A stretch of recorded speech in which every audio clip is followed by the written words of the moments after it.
Welcome to Haunt Weekly.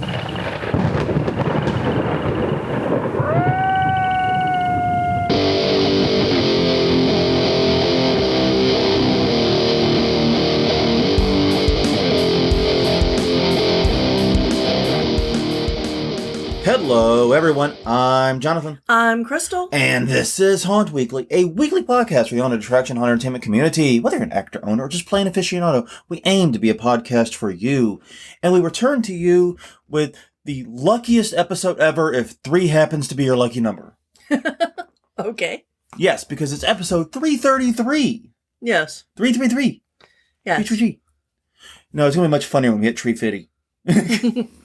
But yes, indeed, 333, we're going to be asking ourselves 9 questions that you need to ask yourself before you go pro. Mm-hmm. And yeah, there's a lot of great questions here. But definitely, before we get into things too deeply, take a minute, check us out at all of our locations. We're hauntweekly.com, Haunt Weekly on Twitter, Haunt Weekly on Facebook. Follow us there. Like us, follow us, whatever you're doing. YouTube.com/HauntWeekly is the YouTube channel. If we reference past episodes, that is the easiest way to go listen to those episodes. Yes, they're all available on HauntWeekly.com, but the YouTube channel makes it just that much easier to me. And it's nice to my computer to jump in and remind me to mute it. And also, you can find us at Apple Podcasts, Google Play, Stitcher, Spotify, wherever you get your podcasts from. I pay someone else to handle distribution. We should be everywhere. Yeah. So anyways... Yes, we're going to be tackling 9 questions to ask yourself before you go pro. Right. And, okay, go ahead. You had something to say. This was inspired by a question we got through a private message from Jason Briner. And if you'll remember last week's question of the week. Yeah, we asked you what questions do you have for us. Yeah. And we got a lot of great responses. And Sam Farrell asked us about age limits for customers. Mm-hmm. That is going to be a future episode, Sam. I don't know when. Right. But we will be doing it. Maybe next week. It may be 4 weeks from now. I don't know. It's going to depend upon what happens between A and B. Mm-hmm. But we will be covering that. It's a great one.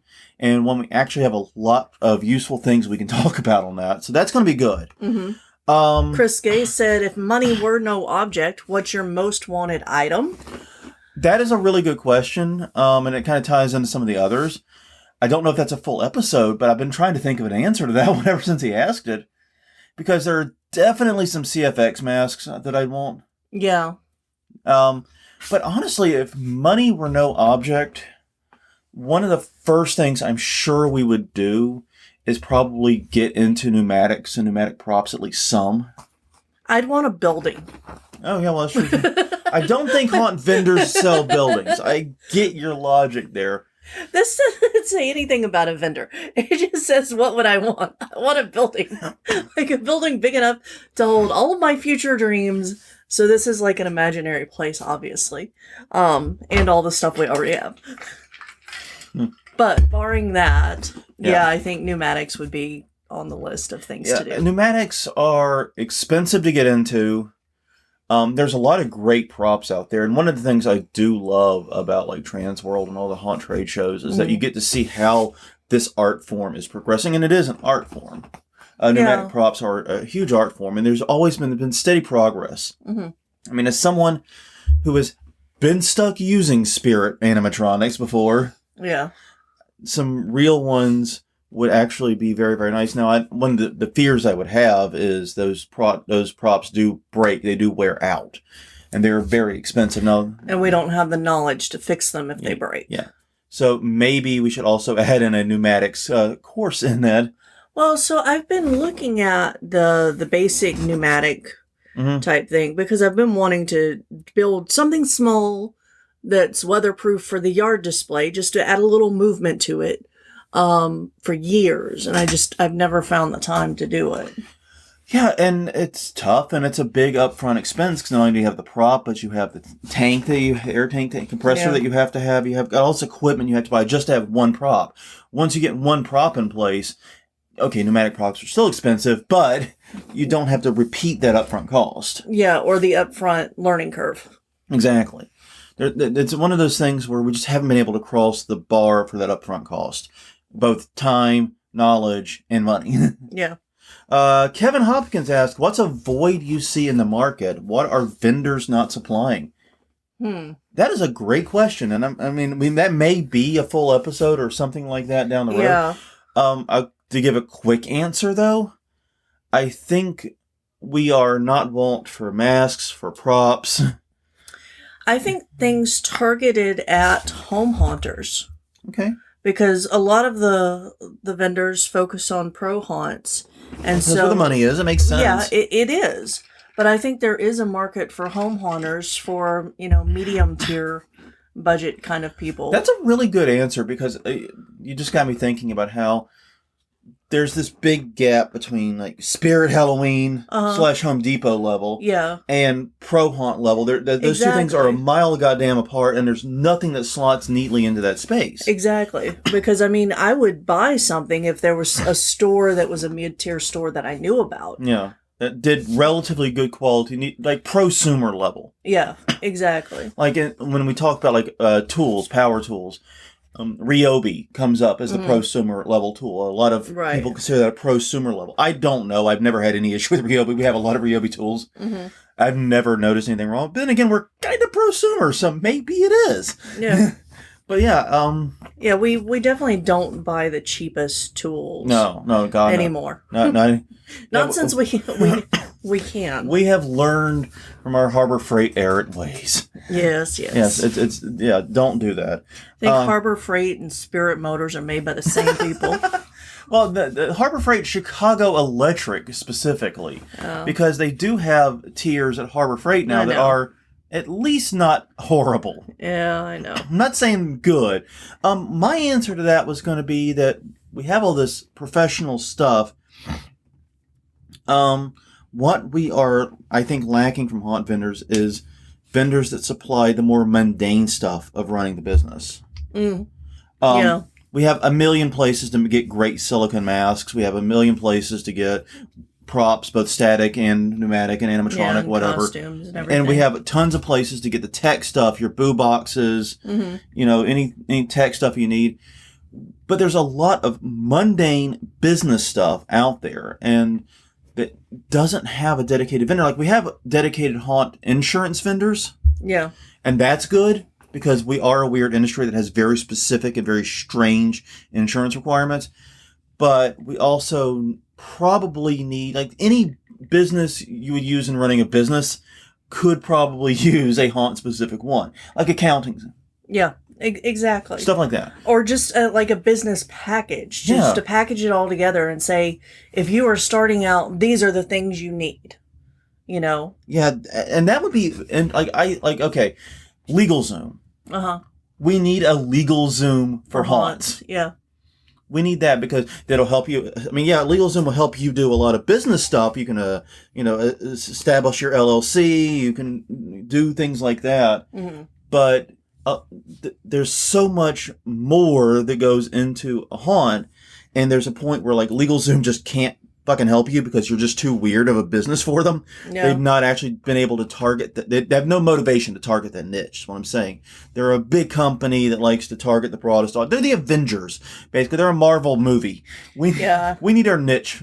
Yeah, and I know that it's been tried before, but I think that having a temporary agency, services agency to find actors and recruit the talent you need to build the haunt, and that's good too. I mean, there's a lot of mundane basis, comparatively mundane stuff in running a business that haunts are unique enough and weird enough in that a separate business that specializes in it makes sense, but that specialized business doesn't make sense, forcing you to either figure it out yourself, good luck with that, or go to a company that isn't really catering to that and kind of taking a different direction. So both of those, I think that's would be my answer there. And finally, James Thurman, who creates and sells the best animatronics on the market? I honestly don't have an answer to this one because we haven't bought enough or heard enough about them. Exactly. I mean, I know that like Scare Factory is kind of persona non grata to a lot of haunters because of issues they've had. I don't know if those issues are ongoing. And I know that Fright Props is deeply loved. And Honestly, I love freight props too. Okay, we can't say we never bought anything from there. We've never bought an animatronic or a big prop from there. Right. We bought a decent amount of smaller stuff over the years. It's a good place once again to get some of that tech stuff we were discussing. Your boo boxes, anything that's Raspberry Pi based, for example, starter kits. Yeah, that we bought stuff like that, but we've never bought like the $5,000 electric chair prop or whatever. Yeah. Though I've got to say that I did really enjoy getting that ad for an electric chair animatronic. Yeah. I don't remember what was the store. It was Wish or something like that. Yeah, but it was just the chair. It was literally just a fucking chair. Supply your own actor. Yeah, it wasn't even an animatronic. It's like, put an actor in this chair and it'll work. It was a chair plus a speaker and maybe a strobe light. Yeah, it was ridiculous. It was hilarious. I'm like, wow, this electric chair, animatronic prop is really cheap. It was like $200 or something. Yeah. I'm like, fuck, we can do that without even thinking twice. Yeah. What else does it come with? Not the prop. Yeah, nothing. I've got fucking chairs, dude. Yeah. You can pull a chair out of the fucking attic. That's easy. Oh, God. But who creates the best? We're not qualified to answer that one. I put that one back out to the community. Yes. So if y'all have a thought on that one, please do let us know. HauntingWeekly.com, HauntingWeekly on Twitter, HauntingWeekly on Facebook, and YouTube.com/HauntingWeekly. You answer that one. We don't have the expertise. Yeah. Y'all take care of that. But we do have a question of the week for this week. We do. And I think it's an important one for the haunt industry to really be thinking about. What does success look like to you in your haunt? Mm-hmm. What is your definition of success? Is it money? Not an invalid thing. If you're a business person and you're running your haunt to be a business, that's a fine end goal to have. But yeah, what does success look like to you? For me, I think success looks like the smiles and laughter I see as people are leaving our haunt. Yeah. That's what success looks like to me. Yeah, I think the generational fan base that we've built up, the really loyal people who come back year after year and then eventually bring their kids is phenomenal to me. Yeah, that blows my mind. Yeah. That we have people taking their kids. Yeah. To the haunt. I'm just like, yeah, I came here as a teenager. Yeah. And loved it. And now my little kid is, old enough. Mm-hmm. He or she's like, at least of walking age, and they're coming to the haunt because they want to. They loved it that much. They're sharing it with their kids. They wanted to make sure their kids got the experience, and that's just crazy as fuck to me. It makes me feel way older than it probably should, to be honest with you, because like I said, most of the visitors that are doing that came as teens. So it's perfectly reasonable 15 years later they would have kids of their own. It's not crazy. It's not like they came through when they were one and now they have kids. It's not that. They came as teens. So mathematically it all tracks. But Jesus, every time someone tells me that, it's like, oh, don't do that. I feel so old now. I'm going to die. But no, it is amazing. I do think the smiles, the laughter that we see as people leave the haunt, that is... Every time I think about giving up or not doing it again, that is what I pop into my brain to remind me why we do this. Yeah, and you can answer this question on a personal note if you don't own a haunt or aren't in one. If you're an actor, what does success look like to you? What is a good? What's the sign of a good scare? Is it making someone pee themselves, code yellowing, or is it just a great reaction, or is it when people are responding to your character in a certain way? Yeah. So it can be for literally anyone in the haunt industry. What does success look like to you when you're haunting? Yeah. I think it's a great question. I'm going to be very excited. So answer that question. HauntingWeekly.com, HauntingWeekly Twitter, HauntingWeekly on Facebook. You know the drill by now. Leave a comment. We will see it and probably include it in the next episode. Or very likely include it in the next episode. So that brings us to the crux of this week's episode. 9 questions to ask yourself mostly before going pro. We did a whole episode about why we don't go pro. Correct. And I think that was an important episode for us to do because even though I have a great admiration for pro haunters, we asked ourselves these questions and basically came up with the answer of that's not for us. You know what I mean? We Episode 93. Episode 93, way back. Wow, that was 200 plus episodes ago. Yeah. Oh, wow. We never did the follow-up. Why Yeah. we might go pro. Yeah, because I think that would have been a much shorter episode. Yeah. Oh, man. But yeah, seriously.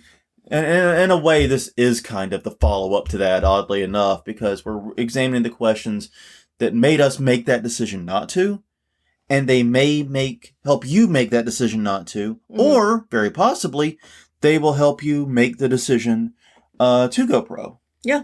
So, these are 9 questions. I think they're all extremely important to ask and to think about before you make any decision about jumping, especially if you're making the leap from home haunt to pro haunt.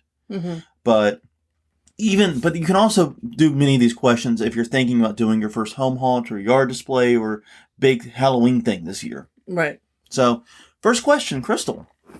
Okay. What is your why? Why do you want to do this? Why do you want to go pro?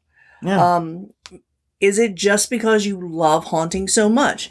Have you been in the industry some and this is just your passion? And what does it look like if you decide that this is going to be your job now?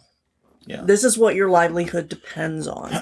And that's a rough transition for a lot of people to make. You know, it's amazing how much you can enjoy something when it is a hobby, when it is an avocation. Mm-hmm.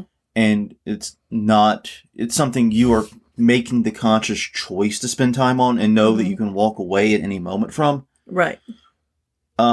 If you make it a business, you're taking away that. Right. So, and like I said, asking why you're doing this is important if you're going to do a home haunt too.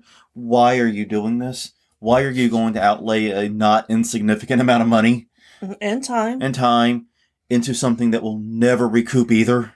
Yeah. I mean, God knows we have spent so many thousands of dollars on running our haunt and never come anywhere near recouping even the base costs. And never expected to, never really honestly. expected. You know, we do it because we enjoy doing it. And our why for what we do is basically that we love it. Yeah. And we just covered it, you know? Yeah, it's to provide memories for people, and it's a creative outlet. I mean, it's got a lot going for it for us. Yeah. It's a creative outlet. We get to see the smiles we put on faces. And it's basically how we give back to the neighborhood. Yeah. And a big part of it because... Exactly. I mean, we're not super involved people in other aspects of the neighborhood. Ellie fucking is. Yeah. Ellie's crazy like that. But we're not. Yeah. And the result of that is that this is how we have the most famous address in Algiers, Louisiana right now. Mm-hmm. Certainly the most famous home address. Yeah. I mean, we're not difficult people to find. No. You can't dox us. It's all out there already, basically, because of the haunt. Yeah. You can't dox what is already public, just saying. But no, it's a lot. But yeah, we know why we do it. But when we asked ourselves this question, this was why we decided not to go pro. Basically, this whole thing of why. Why did we want to go pro? Because we wanted to do this more. Right. But then we stopped and thought about all of the obligations we'd have, how this goes from being something that's purely for fun into something that's a business and has to be run like one if it's going to succeed. Right. And, and you know, we don't have the resources to quit our day jobs to do this full time. No.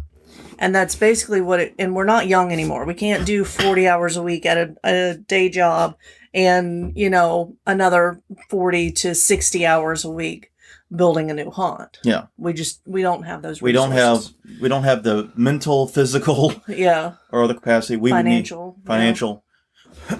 Well, if we keep the day jobs, we might have the financial, but we don't have the other kind of capital we need. Right. Exactly. We might have the money side if we keep our day jobs. But that's frustrating because, we do want to do this more and we would like to make it a bigger part of our lives, but we don't run a haunted house to get fire permits. No, exactly. We don't run a haunted house to make lease payments or rent payments. And deal with all the headache that comes with doing business in the city. Yeah.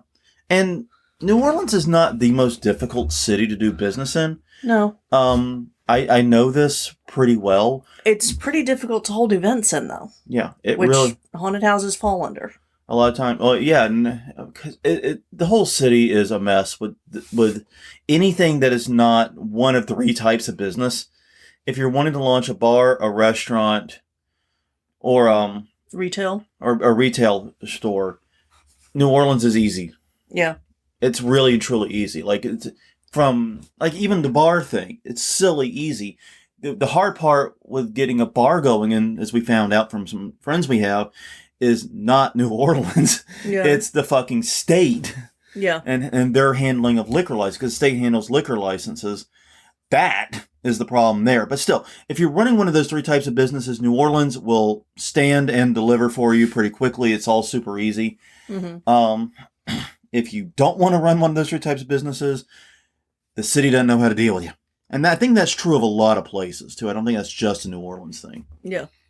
Anyways, but no, yeah, why do you want to do this? Why are you doing this? And can that why be better met through a home haunt or through something else? It's the first question to ask yourself. Yes. Second question, do you have experience? And this, once again, this entails everything. Mm-hmm. If you are thinking about doing your first home haunt or yard haunt or something like that, ask yourself, what experience do you have that can help you?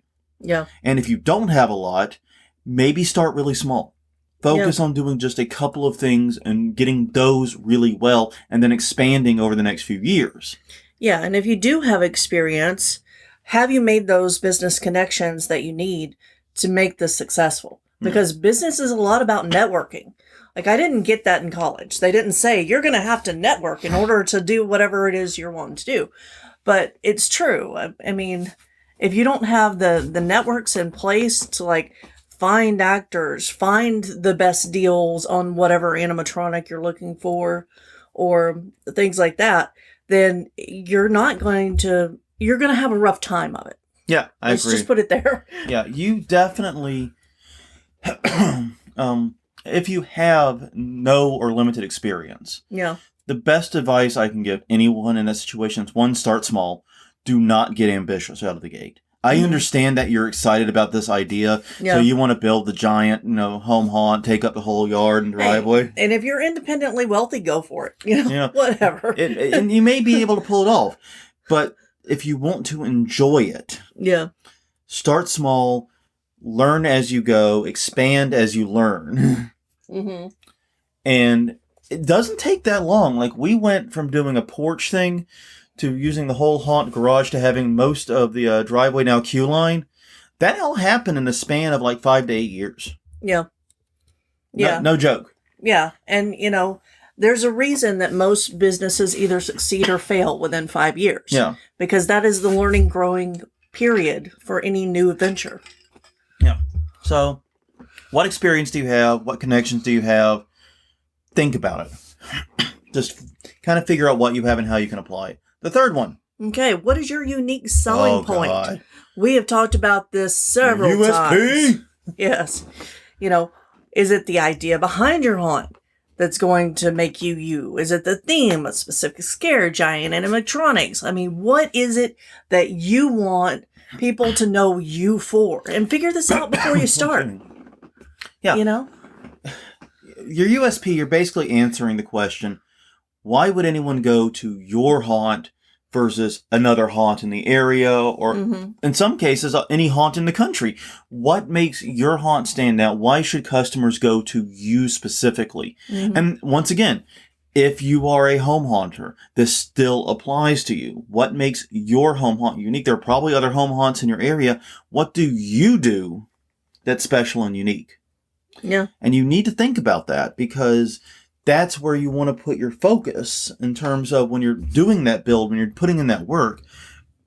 Centering everything around your unique selling point is an important thing to do, because it's what everything's going to hinge around when it comes to why people choose you over haunt X or activity Y. Yeah, it goes directly into your branding, which was episode 83. Yeah, you need to think about this before you would put the first screw into a panel. Yeah. Before you've built the first prop or bought the first prop, you need to be thinking about this, because that unique selling point is going to determine where your resources go.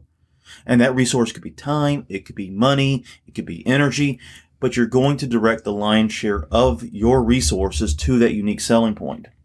And I think that's a really important thing that a lot of haunts forget. I mean, if you're the 13th Gate or something like that, you can have a unique selling point. But yeah, we have these movie quality sets. Mm-hmm. If you're the Headless Horseman, you can have, we're the kick-ass trail haunt with the giant statues. You can have these things. Haunted Overload. Haunted Overload. Sorry, I said Headless Horseman, Haunted Overload. We were talking about Headless Horseman last night. That's how I fell into that trap. But yeah. But I mean, Haunted Overload has the giant thing. It is overloaded with haunted stuff. Yeah, you know what their unique selling point is. It's in the name. One thing leaps to mind, and it's in the marketing too, yeah. Yeah. But you think about it, one thing leaps to mind immediately. What's that for your haunt? That's a very important thing.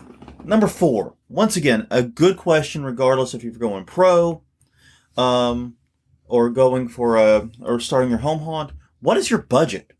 Yeah. How much money do you really have here? And this is a tough one to be honest about. Yeah. Yeah, you have to have a real conversation with yourself about this. Because, I mean, it's hard to estimate what you don't know. Yeah. Because you haven't done this before. Yeah. That puts in a layer. Yeah, figuring out your budget is probably the single most difficult task before launching any kind of haunt. And that's true for home haunts, pro haunts, and anything. Because, like you said, if you've never done it before, you don't really know what you're walking into. Yeah. And like right now, lumber costs are still wonky. What is, how much lumber can you really afford? That's a tough question. I mean, for pro haunts with lots of money, the lumber situation has not been that big of a deal. But for home haunters and for people with very small budgets, doubling your material cost, which is functionally what's going on still, right, leads to real problems. Because if your budget for your home haunt is, say, $2,000, which would be a good budget for a decent-sized home haunt, actually, you can do a lot with that. Well, you could, once upon a time. But now it seems like with lumber prices, they're coming down, but they seem to be coming down slowly, Yeah. Which is bad news for us because we might be looking at some lumber in the not too distant future. Yeah. So, yeah. Yeah, so I mean, there are so many little things that cost that you have to take into account. It's not just the big things. And some of that includes things that we'll get to in a minute. Yeah. But I mean, and if you're doing a pro haunt, you need to be thinking about paying for less than fun things. You need to be thinking about how you're going to pay your staff, how you're going to pay for all those building permits you're going to need, fire inspections and all that. And at some point, you're likely going to run into a point where you need to gain or bring in outside funding, because a pro haunt in particular is a very expensive operation. It is. There are ways you can reduce those costs. And if you wanted to reduce it in New Orleans, one of the first things I would tell you is open it somewhere down the river. Yeah. Because you can get land cheaper, buildings cheaper, you can get everything cheaper there. They'll cut your costs significantly.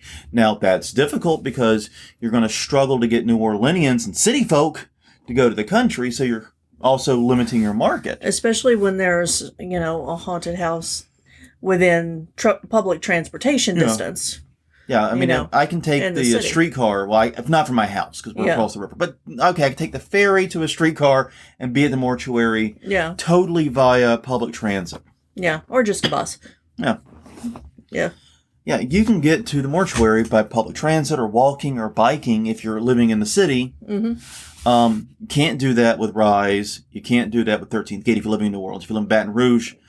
So I don't know enough about Baton Rouge public transit, to be honest with you, to tell you what you can or can't do there. Yeah, technically you can bike to Louisiana Nightmare. Yeah. Is that the New Orleans Nightmare. New Orleans Nightmare. Yeah. Thank you. I'm like, Louisiana Nightmare. No, that's wrong. That We had was a- the we had a one bit that of a was night a long last time night. ago. We're all a little dumb Yeah. brained. I spent all my brains doing Wordle today. I'm out of brains. Yeah. But yeah, you need to be thinking about that because there's a million different little expenses that are going to come up. And and here's the thing, no matter how well you plan, no matter how much advice you get, I mean, and this is a good time to consider paying for that consultant to warn you about as many landmines as possible. Yeah. Because that's kind of what a consultant would do in this stage, is tell you, these are the pitfalls, these are the landmines, don't step on them. Yeah. Be aware of them. Yeah. And if you aren't using a consultant for your startup, then you have to plan for when you go over budget. Yeah. Because it's going to happen. Something's going to come up that is completely unexpected that you didn't know about. Have you built it into your budget where there's that, excess? Yeah. I know that we've talked about that on an episode. I can't remember which one. But well, one of the challenges you face is you kind of have to ask this question twice. You go, what's my budget? Okay, well, this is the budget. This is what things are in it. And then this, no. What's your real budget?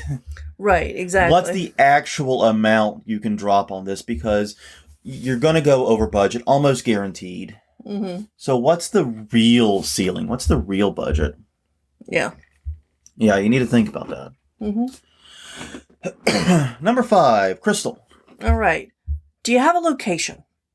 Is the location near enough people? No. Like we've talked about this several times about where we would want a haunt and how many people it would need to be near. Yeah. Like, because you're going to have, we roughly estimated about 100,000 people. Yeah. We'd want to be near that many people with easy access to where we were going to set up whenever we were talking about going And pro. easy access does not just mean practical easy access. It means emotional, like energy-wise, easy access. Like, I think Algiers has easy access to the city. Right. Because we do. Realistically, we do. You make that commute every morning to go across the river and go to work. It's not any longer to come to Algiers than it is pretty much go to your work from anywhere else in the city. Yeah, or just to get across, one edge of the city to like the outside of the quarter. Yeah. It's the same amount of time. If you were in Lakeview and trying to get to the quarter, for example, it would be about the same amount of time. Yeah. But so many people, because you have to cross water to get to Algiers, that's a mental expense on them. Yeah, it's about if they perception. don't live over here. Yeah. Yeah. So do you have a location? Are there enough people nearby? You said 100,000. I think that's a good starting point. Yeah. Do you have ample and easy parking? Jesus Christ, this one. So many people, like so many places that whenever we were thinking of going pro, we just didn't. Ixnay immediately. Yeah, exactly. Because there was no parking. And parking, because New Orleans is a historic city. I know, big shock, right? Yeah. We're a historic city. And one of the things that kind of comes with New Orleans being a historic city is it was not built for cars. Yeah. Now, here's the thing, that if you were to set up in a tourist or like business center where people are used to walking around, then you might not need the parking. Yeah. Because people are used to having to walk there. And we actually did the whole episode on parking. It's a great episode. And I think it's one of the things everybody overlooks when choosing a location. Because 53. Episode 53. Crystal's got the list here. So every time I'm like, yeah, we did an episode on that. You should listen to that. She's going to chime in with the episode, which is good. It's good. I'm glad someone can do that. But yeah, we did the whole thing about parking because this is something that is tremendously overlooked when choosing a haunt location.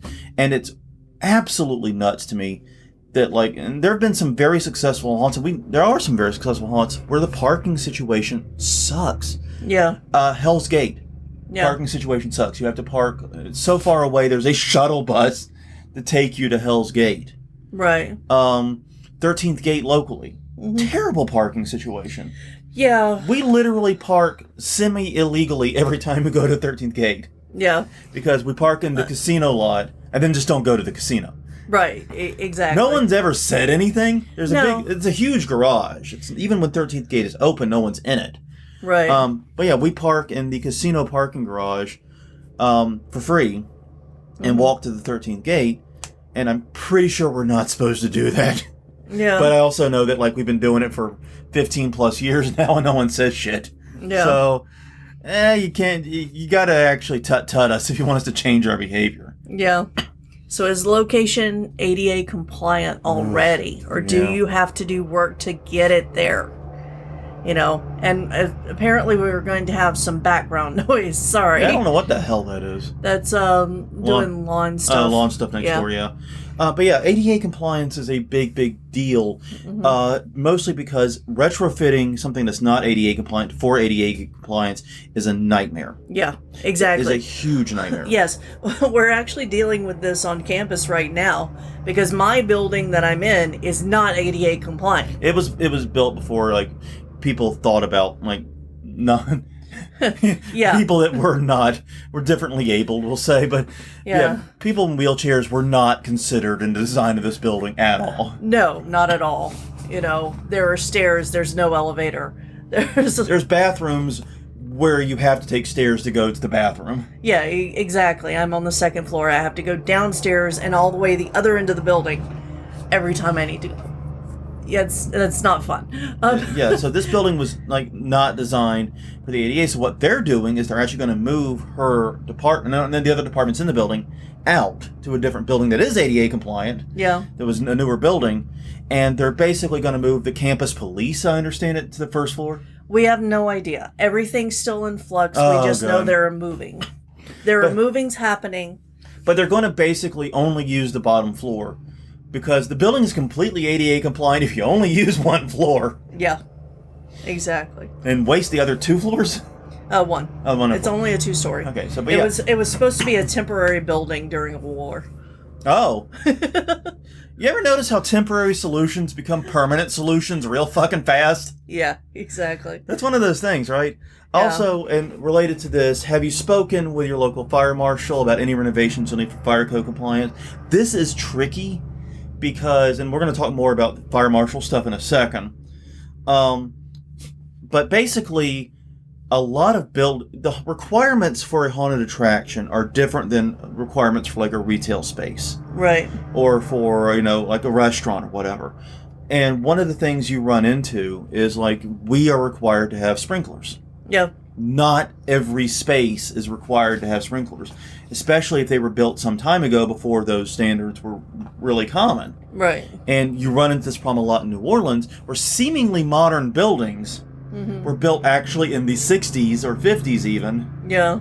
And therefore, they don't have the latest, greatest fire protection systems in there. Yeah. So that's something you could run into. And guess what? Just like retrofitting for ADA compliance, retrofitting for fire code compliance is a nightmare too. Many human monies will be expended. Yeah, well, there was that one haunt that we reported on that had talked to their fire marshal, got approval for their plan, then bought the place, and then were told, no, that won't work. Yeah. That's not going to work for you. You have to have a bigger water tower that you're putting, because they were in like a field or something. So yeah, fire suppression, making sure all those I's and T's are dotted across. and bear in mind, we did the episode about the Six Flags fire, the Haunted Castle fire. Yeah. That incident is what really sets the tone here for haunters, unfortunately, because basically if the TLD listen, who long didn't listen of that TLDL. Sounds weird. But anyways, of that episode is basically the fire marshals got blamed for everything. Yeah. And to be fair, they were fucking up. Yeah. To be fair. But they did fuck it up, and they really did deserve the blame. But now every fire marshal everywhere in this country is scared to shit of that happening to them. Yeah. The people will die in a haunted attraction fire, and they'll be the ones that the blame falls onto. Yeah. And like, I'm sure there are going to be new safety codes after the story that we reported on last week about the kid falling out of the tower. Oh yeah, the drop tower. Yeah, I'm positive there's going to be new codes coming that out. of course is going to impact amusement parks more than haunts. Right. But I guarantee you some of that backlash will hit dark rides and other haunted attractions. Yeah. I guarantee you that's going to come around. No. You're gonna, and that's why we reported on it. Is for that exact reason. It's like, yeah, it may not be direct, but you're gonna hear about this again. I'm very sure. Mm-hmm. Very confident in that. Number 6. Moving on, because we got 4 more questions and not a lot of time. How will you track purchases for the haunt? And do you know what vendors you want to use for the things you can't make? This is a big one and one we're terrible at. Yeah. We do not track our expenditures for the haunt worth a shit. We're going to try to get better about it this year. We haven't made any expenditures yet. Right. We're going to try to get better, but we have not done that. And so we have to guesstimate. So here's the thing. Whenever I find a new hobby that eventually turns into a business, and there's only been one that I started out thinking of it as going to be a business whenever I first started. Yeah. I wish I had tracked my expenses from the beginning. Yeah. The very first purchase of anything, because it made taxes so much harder. And if you've got merchandise and stuff, you need a count of all of your inventory. Like, inventory, if you sell actual goods, taxes are so much worse. Yeah. As a sole proprietor in a consulting business, at least I don't have to worry about fucking inventory. Yeah, I did with the headdress stuff. It's rough. It really is. So how are you going to keep track of all this? And this is true, once again, home haunt or pro haunt, you need to know where the money's going. Because if pro haunt, it's way more important, admittedly. Right. But even as a home haunt, to make sure that you're not going wildly over budget or that you're not spending money in stupid ways. Yeah. Because the thing about it is this, it doesn't matter if it's pro haunt or a home haunt. If you spend too much money and it becomes untenable, you close. Yeah. It doesn't matter if it's a business or not. The same thing that kills most pro haunts, not being able to make money because they spent too much money usually. The cost overran the money they brought in. The same thing can happen to a home haunt. They spent so much money that their discretionary funds couldn't absorb the blow. Right. And now they're taking food out of their mouths to do this haunt. Yeah. And, I know that I used to use Shoeboxed. Yep. I think they're still around and still have a free program. But I don't know about free, but they're still around. Yeah, you just take photos of the receipts and it saves it all for you. And there are some things like Square, if you use Square or Clover for your processing app for whenever you take payments, because you need to be thinking about that too. The other side of this. So when you take payments, it'll track some of that inventory stuff for you. All right. Exactly. So be thinking about how you're going to track stuff. Once again, home or pro in this case. I think it's just, I'm going to read that title. It's 9 questions to ask before starting a haunt. And because I'm realizing everything works for both. Yeah. I didn't think about it that way when we were writing the notes. Number 7. Who will build your website? And I would tack on social media presence. Like, who's handling all that for you? Who's handling the digital shit? Yeah. Are you doing that yourself? If so, great. But here's the thing, and I see this all the time in my day job. One of the things I do is I do copyright enforcement for a financial services client. Right. A medium-sized one. And basically what happens is it's a field, and I'm trying not to give away too much of the plot here. Yeah. But it's a field where anybody can enter it. Like, you take a couple correspondence courses, you can probably do a decent job in this field. It's not like being a full accountant where you have to have certain certifications. Right. It's not like that. You can actually get into this with a correspondence course. And it is an important financial service, too. I'll add that. You can get into this with very limited startup and just a little bit of time to learn how to do it. What happens is basically these pitchmen will say, hey, all you need to do is take my course, learn how to do this, and set up a website and break in the monies. Yeah. And the whole set up a website thing is doing some heavy fucking lifting in that. Yeah. It is not as easy as they make it out to be when they're trying to get your money for their correspondence course on this particular service. It is not that simple. And the result of that is a lot of people spend the money on the course, spend the time learning how to do it, and maybe even become pretty good at it, honestly. But then when they have to set up a website, they copy and paste all of my clients' content, images, text, and everything sometimes. Just copy theirs. Because they have no idea how to set up and fill a website or a social media presence. And the result of that is I end up shutting the fucking business down. Yeah. Literally. Yeah. I tank them. Yeah, every 2 weeks we look for people who have stolen the marketing and content. Every 2 weeks we find them, and that's been going on for like 10 fucking years or more. Yeah. Longer than that, probably closer to 12 years. Yeah, exactly. And so, yeah, if you do not have the skills to build and maintain and fill a website, and filling is an important thing. You've got to have images and text. You've got to fill that shit. If you do not have those skills, who the fuck are you doing it for you? Yeah. Figure that out before you start. And are they just copying it from somewhere else? Yeah. Figure that shit out early, figure it out quick, and make it work. Yeah. All right. Number 8.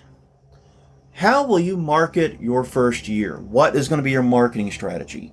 This is an important one because no two haunts are going to have the same marketing strategy because no two haunts are in the same position. And you're not going to have the same marketing strategy year after year after year. So it's very important to sit down and figure out what that first year is going to look like from a marketing standpoint. How are you going to announce yourself to the world? Yeah. Yeah, because you can't rely on word of mouth because you hadn't been around. No. Nobody knows who you are. Yeah, you can lean more into word of mouth your second, third, and fourth and subsequent years. Yeah. But you can't rely on it in your first. So what's the approach going to be? Are you going to do local media? Are you going to do guerrilla marketing? Are you going to focus on like flyers and events and things like that? What's the plan? Because I've seen many, many haunts, once again, home or pro, die on the vine because nobody knew the fuck about them. Yeah. I mean, like one of the things that was so weird for us, like we talked about the Revelation, the haunt that was open for all 2 weeks here in the city. We found out about it not through a commercial, not through a flyer. We found out about it when we checked to make sure that our haunt was listed correctly in the fucking newspaper. Yeah. That is not how you want people to find out about your haunt. No. Exactly. And there's a reason only 8 people showed up that night. Yeah. So, yeah. Bad or too little or bad marketing will tank a haunt very, very quickly. So how are you going to handle the marketing? What are you going to do? How are you going to get your name out there and establish yourself and establish your brand?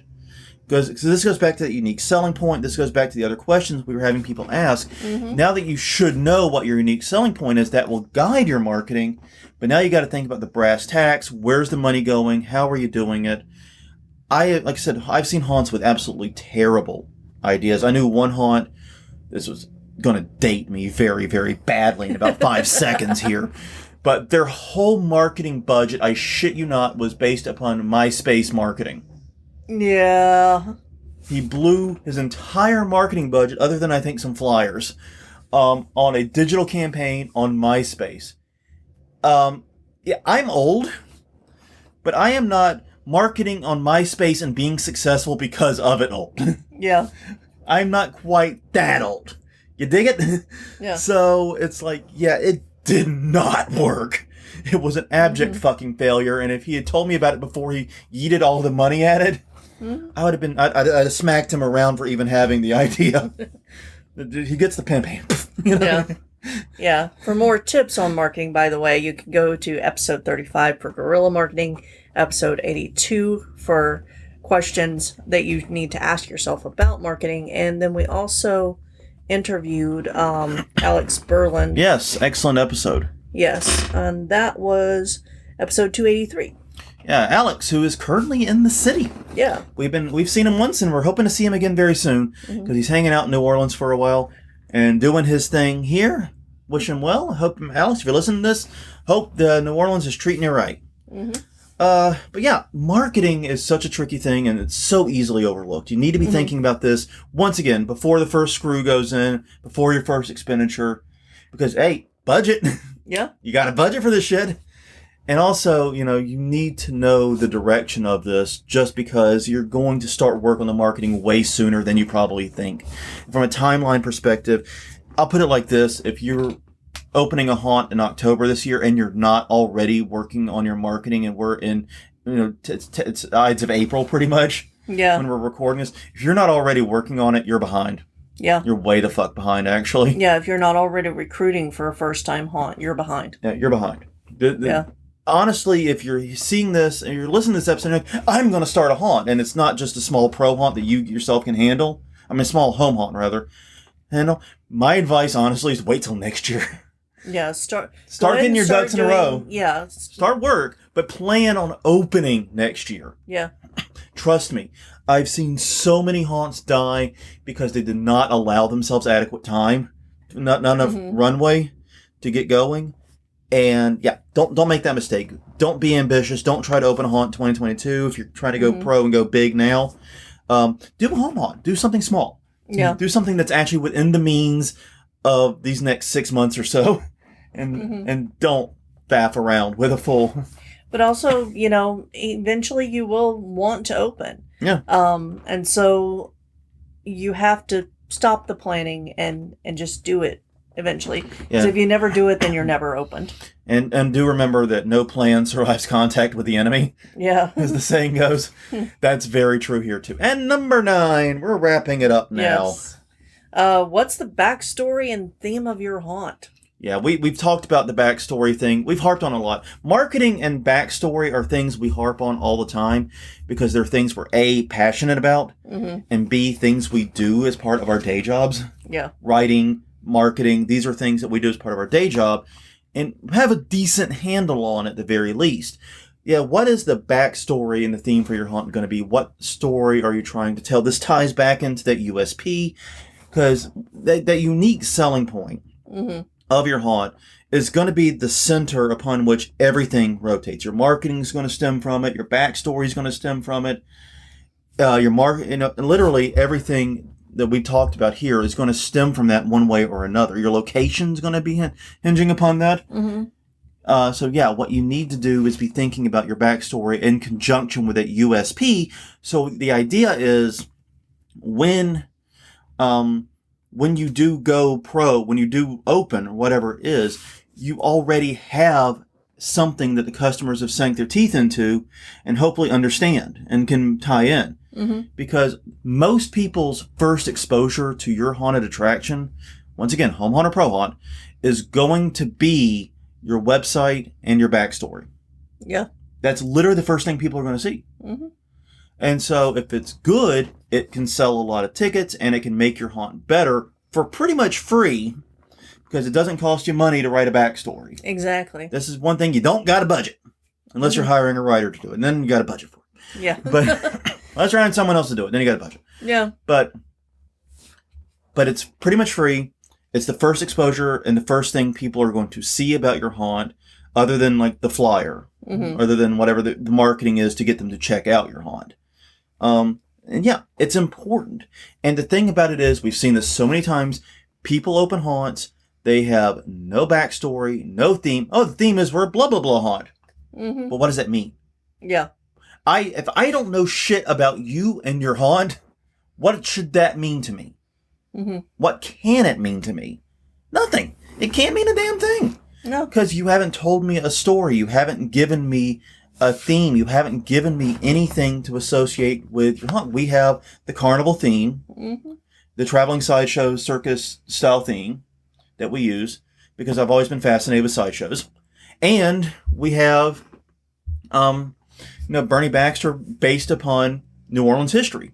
Fictional stories based upon the very real history of a city that has had more than its share of fucked up things happen. Exactly. It's pretty easy to do. So basically be thinking about this now because, once again, it's all going to hinge on that USP.